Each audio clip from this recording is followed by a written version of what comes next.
Thank you, Richard. Peter.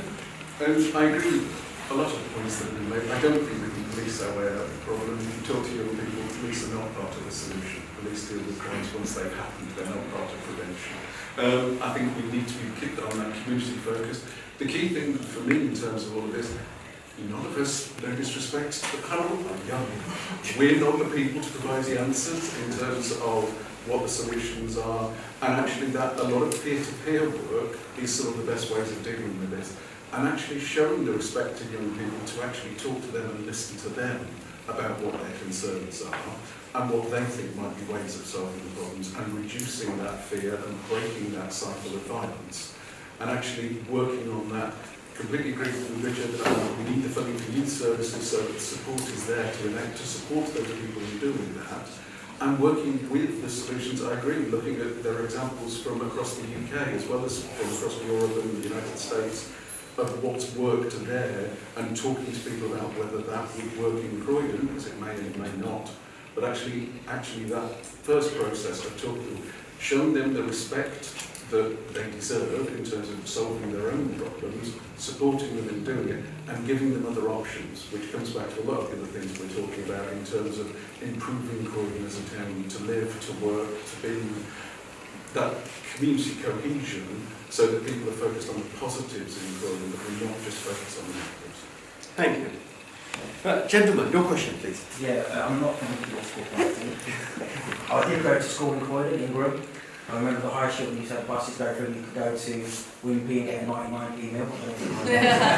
I'm not saying bring back Wimpy. Yeah, bring back Wimpy. If you can get a 99p meal, that'd be amazing. I just want to I was going to ask a question, but I just want to touch about youth, because I think that's because I work in the voluntary community sector.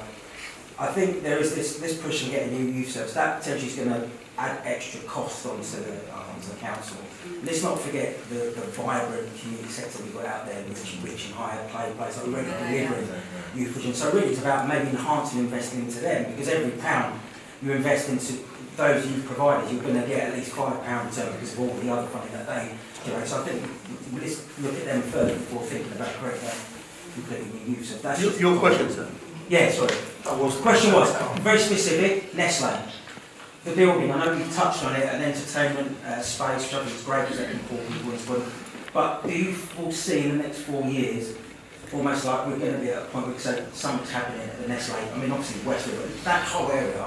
I mean, I see it on the ITV News when it flashes. You know, on the ITV News when it flashes, it looks lovely, all lit up, but obviously it's like that. So, what's your plans for that space?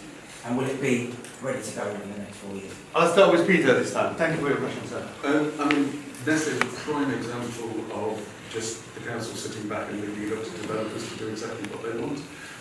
The council isn't there to support developers, the council is there to represent the residents.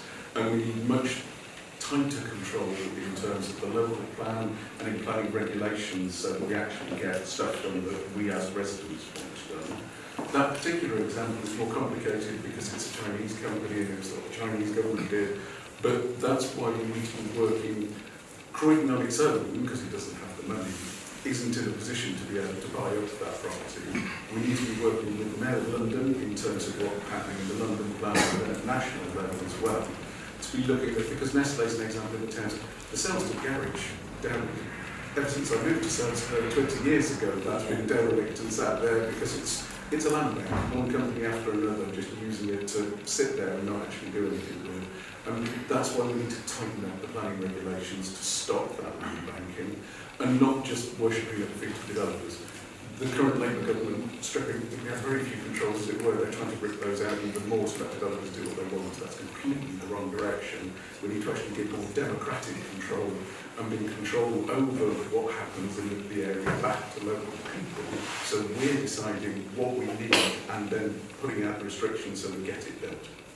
Richard.